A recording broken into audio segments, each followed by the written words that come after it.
지난주 설교 말씀을 통해서 우리가 확인하였던 것은 하나님이 아브라함에게 나타나셔서 자손을 주겠다고 약속하셨습니다. 그 약속을 아담과 사레를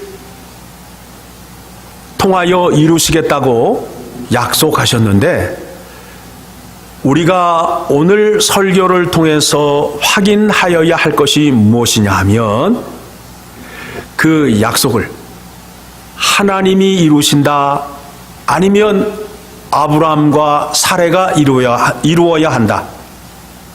전자예요, 후자예요? 여러분, 이것에 대한 구분이 안 되게 되면 믿음 생활이 시작될 수가 없어요.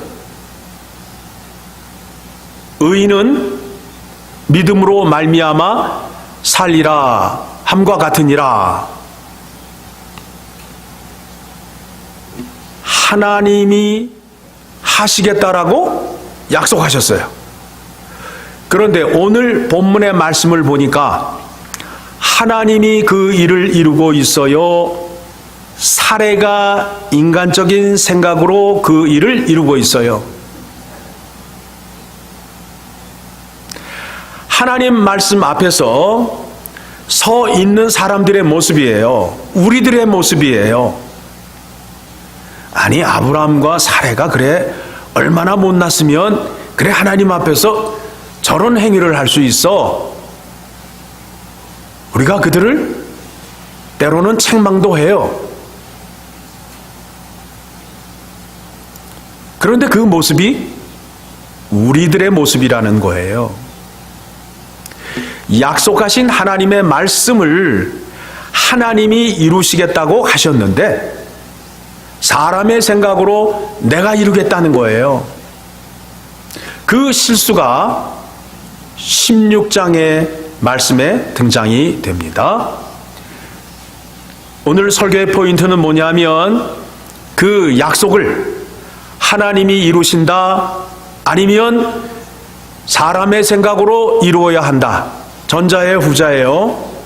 전자예요. 그렇죠?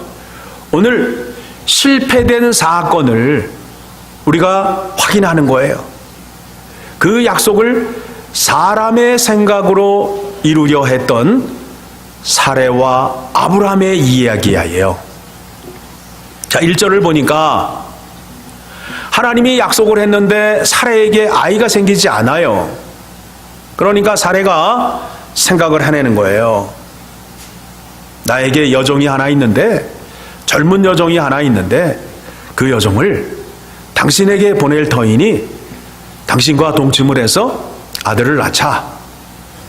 잘못됐습니까? 잘못되지 않았습니까? 잘못됐어요. 그러면 그 얘기를 들은 아브라함은 어떻게 해야 돼요? 거부를 해야 돼요? 동조를 해야 돼요? 그런데 본문의 말씀을 보니까 어떻게 했어요? 동조를 했어요. 동조를 했어요. 에덴 동산에서 선악과를 누가 따먹고 누가 누구에게 줬어요? 에?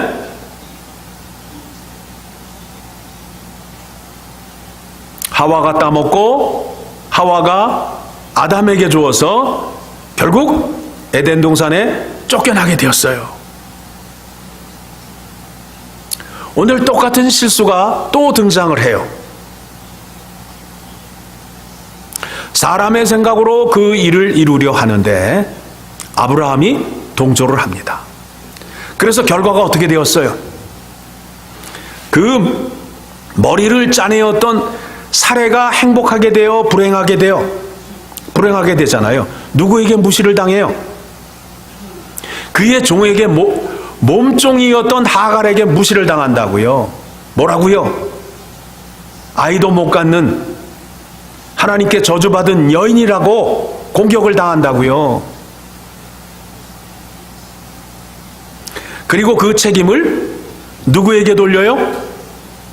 누구를 원망해요? 오늘 말씀을 보니까 사레가 아브라함에게 원망을 해요.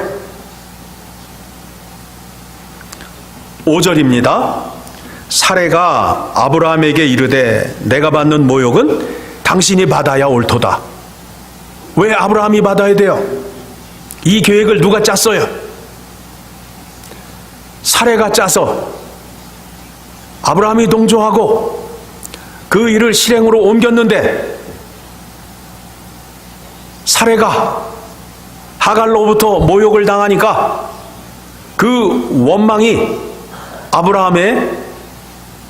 아브라함에게 다 가게 되는 거예요.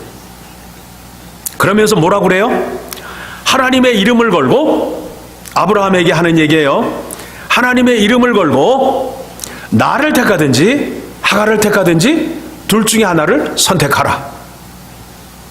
그래서 아브라함이 누구를 택해요? 사레를 택함으로 인하여 다시 하갈은 사레의 핍박을 받는 자리로 가게 되고 결국에는 들판으로 쫓겨나는 신세가 되었다라는 것입니다. 하나님 말씀에 불순종하게 되면 불순종으로 끝나는 것이 아니라 그 불순종을 통해서 그 가정이 얼마만큼 혼란과 어려움을 겪고 있는지 오늘 본문의 말씀을 통해서 확인하셔야 된다라는 것입니다. 죄가 가정에 들어왔을 때에 그 죄가 가정을 다 갈라놔요. 식구들 사이사이를 다 갈라놔요.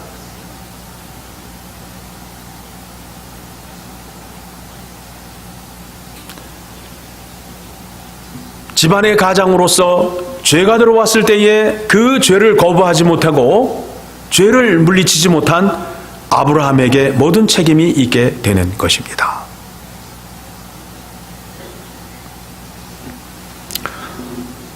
오늘 말씀을 통해서 우리가 확인하고자 하는 내용이 무엇이냐 하면 하나님의 약속은 누가 이루신다? 하나님이 이루신다. 그거 붙잡으셔야 돼요. 사람의 생각으로 그 일을 이루려다가 실패한 사람들이 성경에 많이 등장을 해요. 우리가 잘 알고 있는 사울 왕이 있어요. 사울 왕이 왜 하나님께 버림을 받게 됩니까? 하나님이 정한 제사의 방법대로 제사를 드리지 아니하고 자기의 생각으로 제사를 드리다가 하나님께 버림받은 사람이에요. 누가요? 사울 왕이에요. 하나님께서 저 느느웨로 가라 라고 명령을 하였는데 그 말씀을 들은 요나가 자기의 생각으로 어디를 가요? 다시스를 가다가 풍랑이 일어 물고기 뱃속에 들어가는 사건이 있잖아요. 또 베드로가 자기의 생각으로 예수님은 결코 십자가에 죽임을 당할 수 없습니다. 그래서 칼을 뽑아서 대제사장의 종 말고의 귀를 자르는 사건이 있어요. 그 일을 하고 예수님께 칭찬을 받았습니까? 책망을 받았습니까? 책망을 받았어요. 다 하나님 앞에 서 있는 사람들의 모습이에요. 그런데 하나님 앞에서 자기의 생각으로 자기의 열심으로 무언가를 이루려 하다가 실패한 사람들의 얘기가 성경 인물 가운데 등장을 하는 거예요. 기록된 바 오직 의인은 믿음으로 말미암아 살리라. 여러분이 의인이라고 하시면 하나님 말씀을 붙잡고 하나님의 약속의 말씀을 붙잡고 그 말씀대로 사셔야 됩니다. 그렇지 않게 되면 시편 127편 1절의 말씀을 보게 되면 여호와께서 집을 세우지 아니하시면 세우는 자의 수고가 헛되며 라고 말해요. 오늘 본문의 말씀이에요. 하나님은 아브라함에게 약속을 하시되 사례를 통하여 아들을 주신다라고 약속을 했어요. 그런데 그들이 인간적인 생각으로 사례의 몸종 하갈을 통하여 아들을 얻었어요. 그 아들이 누구예요? 이스마엘이에요. 제가 지금 감기에 걸려가지고 코가 지금 막혀가지고 좀 발음이 잘 안 됨을 이해해 주시기 바랍니다. 하갈 사이에 태어난 아들의 이름이 이스마엘이에요. 그런데 결국 이 사람들이 어떻게 돼요? 아브라함 집에 살게 됩니까? 결국은 모래밭으로 쫓겨나게 됩니까? 쫓겨나게 되잖아요. 하나님이 허락하지 아니하게 되면 세우는 자의 수고가 헛되다라는 거예요.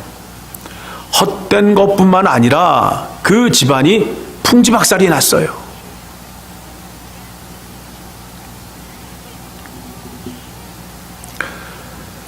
하나님 나라의 시작과 끝이 하나님 손에 있어요.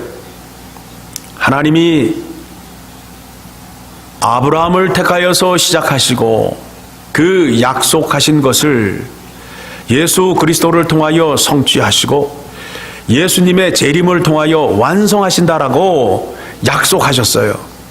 그 시작과 끝이 하나님에게 있어요. 하나님에게 있어요. 그렇다면 예수 그리스도의 이름을 통하여 구원받은 우리는 무엇이냐? 우리는 무엇을 하여야 하는가에 대한 의문이 들게 됩니다. 그렇지 않아요? 우리를 예수 그리스도의 이름으로 구원해 주시고 우리를 교회로 불러 모아 주셨는데 그렇다면 우리는 무엇을 하여야 하는가에 대한 의문이 들잖아요. 궁금증이 들잖아요. 그렇죠?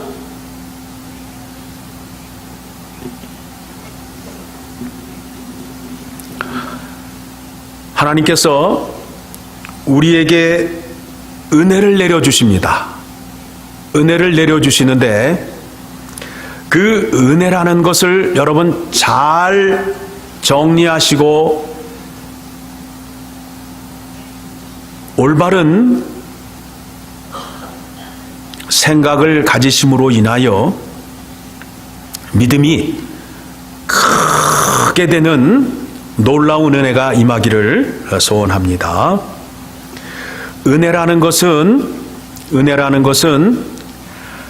하나님의 것이 내 안에 들어오는 것을 은혜라고 그래요. 은혜가 뭐라고요? 하나님의 것이 내 안에 들어올 때에 은혜라고 말해요. 그래서 은혜가 무엇이냐 하면 예수님이 내 안에 들어오시고 성령님이 내 안에 역사하시는 것을 은혜라고 말해요.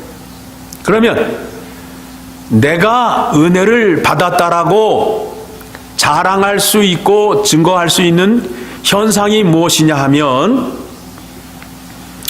하나님의 은혜를 받은 사람은 하나님의 말씀을 사모하고 하나님의 말씀을 지키는 자리로 나아가요. 다시 말하면 죄를 거부할 수 있는 능력이 있어요.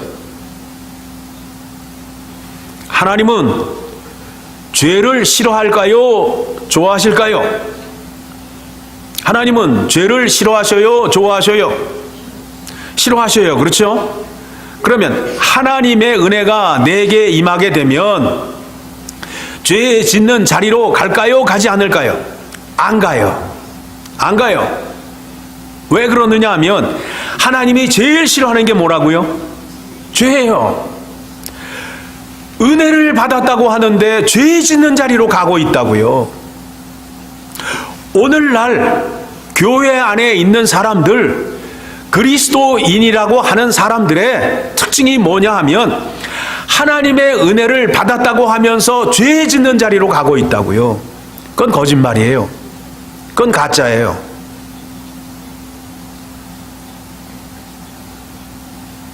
하나님의 은혜가 내 안에 임하게 되면 하나님 말씀을 죽기까지 순종하고 죄 짓는 자리로 가지 않아요. 죄를 거부하는 자리로 가게 돼요. 그게 하나님의 은혜예요. 예수님이 이 땅에 빛으로 오셨잖아요. 어둠을 물리치기 위해서, 죄를 물리치기 위하여 빛으로 오셨다고요. 사망을 이기기 위하여 생명으로 오셨다고요. 예수 안에 있는 자와 예수 밖에 있는 자의 차이점은 분명해요. 어두움과 빛이에요. 생명과 사망이에요. 그런데 어찌 예수 안에서 구원받은 자가 사망 가운데 있는 자들과 함께 어울릴 수 있나요? 예수님의 생명의 말씀, 빛의 자녀인 사람들이 어둠 가운데에서 어둠 가운데에 있는 사람들과 함께 어울릴 수 있나요? 성경 말씀대로 한다면 하나님의 아들들이 사람의 아들들과 함께 어울릴 수 있나요? 어울릴 수 없습니다. 그런데 우리는 하나님의 은혜라는 것을 너무 쉽게 또는 오해하고 있음으로 인해서 우리의 믿음이 자랄 수가 없어요. 은혜라는 것을 어떤 생각이나 느낌, 감정을 갖고 있어요. 코끝이 찡하고 눈물이 나면 은혜 받았다고 얘기해요.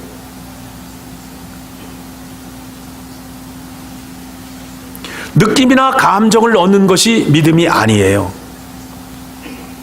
믿음은 무엇이냐 하면 믿음은 내 안에 들어와서 나를 바꿔요. 내 마음을 회심을 시켜요. 회심이 뭐예요? 마음이 바뀌는 거예요. 생각이 바뀌어요.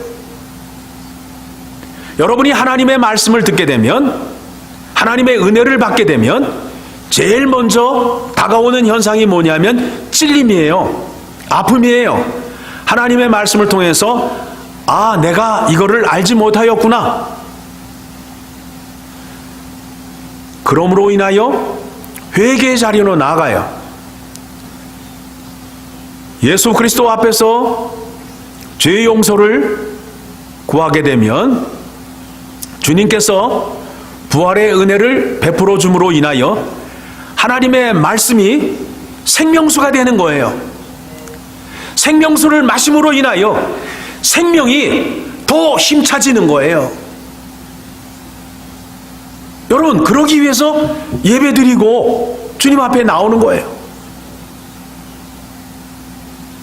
죄를 깨닫고 그 죄를 주님 앞에 용서받고 주님이 주시는 말씀, 부활의 은혜, 그 말씀을 들음으로 인하여 내 심령이 부요해지고 내 마음이 뜨거워지고 그 말씀에 순종할 수 있는 의지적인 자리로 나아가게 되는 것이 하나님의 은혜라는 것입니다. 하나님의 은혜를 받은 사람은 그 자리에 머물러 있을 수가 없어요. 우리의 마음이 변화되는 거예요. 오늘 본문의 말씀을 통해서 우리가 깨닫는 것이 뭐예요? 하나님의 말씀을 듣기는 들었는데 그 말씀에 대한 믿음이 약함으로 인하여 그것을 내가 이루려 하는 실수를 통하여 그 가정이 풍지박살 나는 모습을 지금 눈으로 보고 있잖아요. 그 약속을 누가 이루신다고요? 하나님이 이루신다라고 약속을 했는데 그 약속을 내가 이루려 하다가 하나님 앞에서 폭삭 망하는 모습을 보여주게 되는 것입니다. 그렇다면 오늘 설교를 통해서 우리가 깨달아야 할 것이 무엇이냐 하면 약속은 누가 이루신다? 하나님이 이루신다라고 말씀하셔요. 그렇다면 우리는 하나님께서 그 약속을 이루실 때까지 어떻게 해야 돼요? 참고 기다려야 돼요. 그 말씀이 로마서 5장 1절 이하의 말씀 속에 있습니다. 제가 여러분에게 천천히 봉독해 드릴 터이니 여러분 잘 들으시고 이해하시기 바랍니다. 그러므로 우리가 믿음으로 의롭다 하심을 받았으니 우리 주 예수 그리스도로 말미암아 하나님과 화평을 누리자. 그러니까 우리는 예수 안에서 구원을 받았기 때문에 하나님 앞에서 하나님을 아버지라 부를 수 있는 자가 되었어요. 그렇지요? 2절입니다. 또한 그로 말미암아 우리가 믿음으로 서 있는 이 은혜에 들어감을 얻었으며 하나님의 영광을 바라고 즐거워하느니라.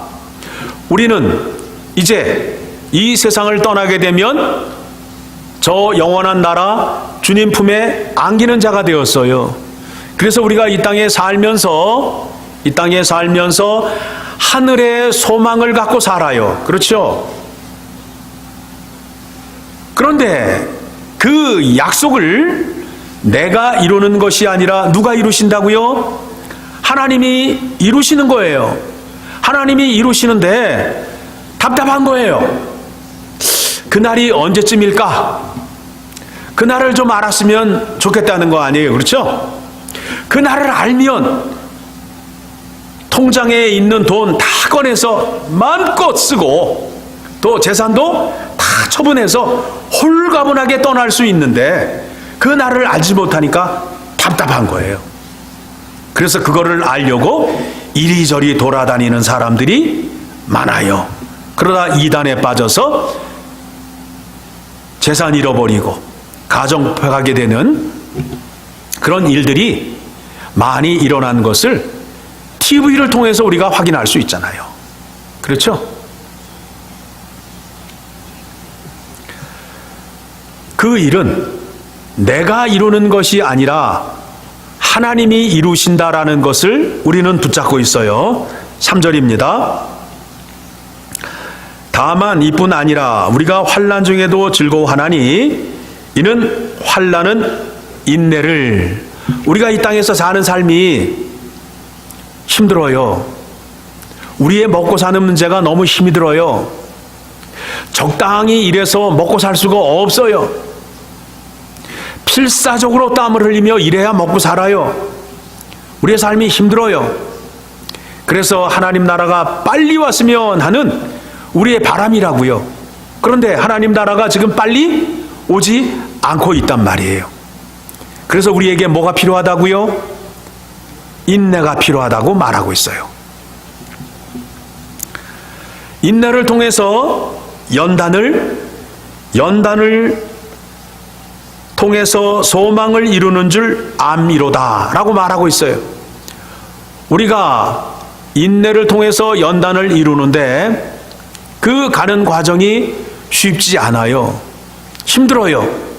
그러다 보니까 하나님은 과연 그 약속을 지키실 것인가? 하나님은 나를 사랑하시는 것일까? 나는 천국에 들어가는 것이 맞을까? 라는 생각이 우리 안에서 의심으로 작용을 해요. 그 말씀에 대하여, 그 의심에 대하여 로마서 5장 5절에서는 이와 같이 말씀을 합니다. 소망이 우리를 부끄럽게 하지 아니함은 우리에게 주신 성령으로 말미암아 하나님의 사랑이 우리 마음에 부은 바 됨이니. 무슨 얘기냐 하면 하나님의 사랑이 우리에게 임하였는데 그 사랑이 언제 임하였느냐 하면 우리가 하나님을 알 때 모를 때, 하나님의 사랑이 나에게 임하였는데 내가 하나님을 알 때 사랑이 임했어요? 모를 때 임하였어요? 모를 때 임하였단 말이에요. 내가 하나님을 알지도 못했는데 하나님이 사랑을 부어주었다. 언제 사랑을 부어줬다고요? 내가 하나님을 알지 못할 때에 하나님이 나에게 사랑을 부어줬다. 두 번째, 내가 의인이었을 때에, 내가 죄인이었을 때에, 어느 때에 하나님이 나에게 사랑을 베풀어 주셨어요? 나를 구원하실 때에, 내가 죄 가운데 있었잖아요. 그렇죠? 내가 죄인이었을 때에 하나님의 사랑이 나에게 임함으로 인하여 내가 죄인에서 의인이 되었다는 거예요. 두 가지를 말씀드렸어요. 하나님의 사랑이 언제 임하였다고요? 내가 하나님을 알지 못할 때에 하나님의 어떤 사랑이 임하였어요? 하나님의 어떤 사랑이 임하였어요? 자기 아들을 죽이고 나를 구원해 주신 사랑이 임하였단 말이에요. 그 사랑이 언제 임하였다고요? 하나님을 알지 못할 때. 그리고 그 사랑이 내가 죄인일 때에 임하였다는 거예요. 이해되시나요? 그때 사랑을 하나님께서 주셨는데 요만큼 주신 게 아니라 어떻게 주셨다고요? 이만한 큰 그릇에다가 어떻게 했다고요? 부어주셨단 말이에요. 부어주셨단 말이에요. 부어주셨어요. 폭포수 같이 주셨어요. 전혀 은혜가 없으신 건지 아니면 이해가 안 되시는 건지 아멘을 안 하시네요.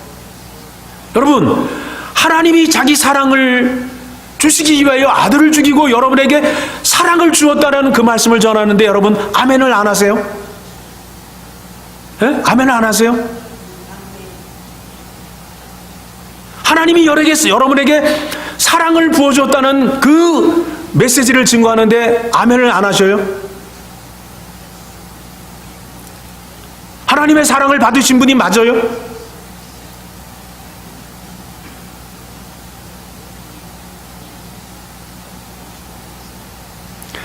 하나님이 사랑을 주시는데 여러분에게 그렇게 주셨다고요.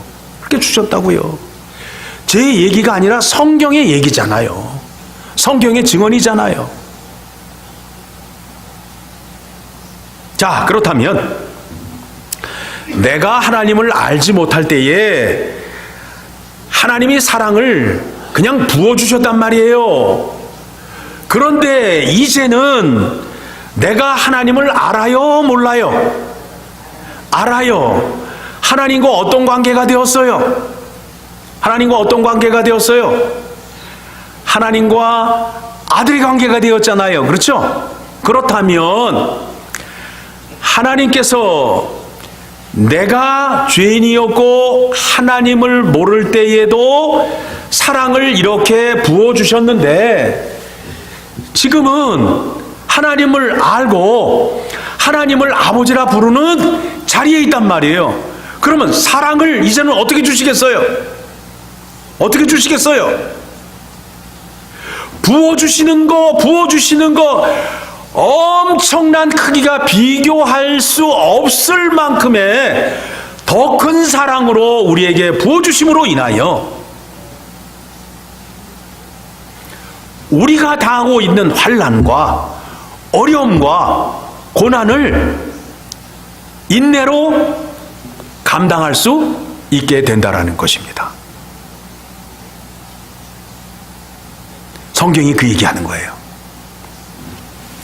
자, 말씀 찾아봅니다. 자, 로마서 5장으로 갑니다. 로마서 5장 가게 되면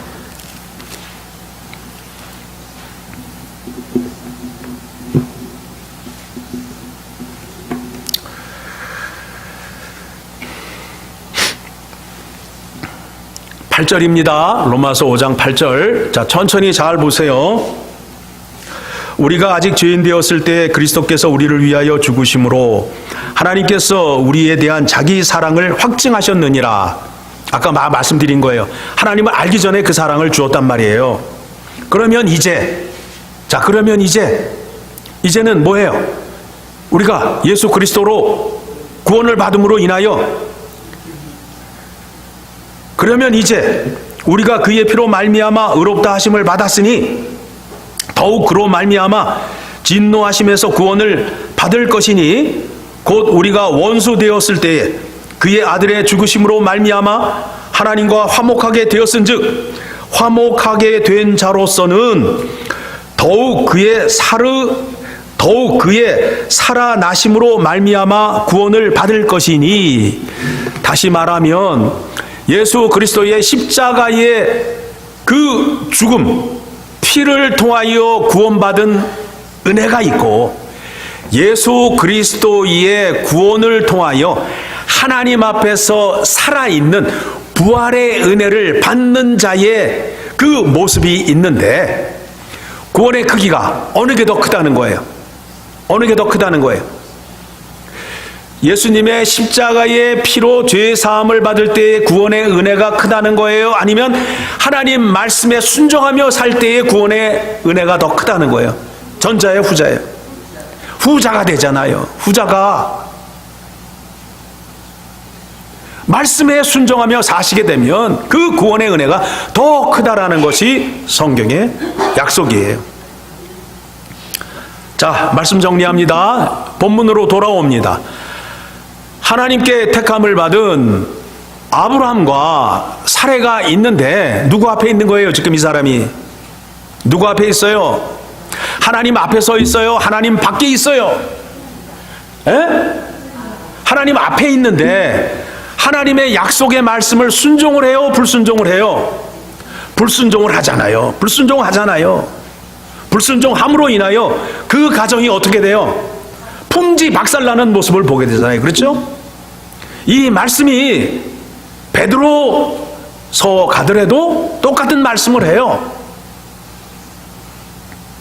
남편들이 제사장이 되어서 가족들의 죄, 질그릇과 같이 약한 아내를 위하여 기도를 더 열심히 하라고 베드로서에서 그와 같이 말씀하고 있습니다. 여러분, 우리는 다 누구 앞에 서 있는 자예요? 하나님 앞에 서 있는 자예요. 하나님 앞에 서 있는 자예요. 문제는 뭐냐면 하나님 앞에 서 있어도 하나님 말씀에 순종과 불순종을 할 수 있다라는 거예요. 순종을 하시게 되면 모든 것이 형통의 길로 갈 수 있는데 불순종을 하게 되면 망하는 길로 가는 거예요. 택함받은 아브라함과 사레의 모습이에요. 말씀에 불순종함으로 인하여 이와 같은 어려움을 겪은 내용이 바로 창세기 16장의 말씀입니다. 그러니까 이 사건을 통해서 아브라함은 하나님 말씀에 순종하는 믿음의 의지가 약해졌을까요? 강해졌을까요? 강해졌다고요. 왜요? 불순종했더니 어떻게 됐다? 사람의 생각으로 안 되더라. 그런 믿음의 단계를 거쳐서 창세기 22장에 가서 아브라함의 믿음이 크게 성장함으로 말미암아 그의 독자 이삭을 바칠 수 있는 단계로 나아가는 거예요. 이런 시험과 환난을 통해서 믿음이 자라나는 거예요.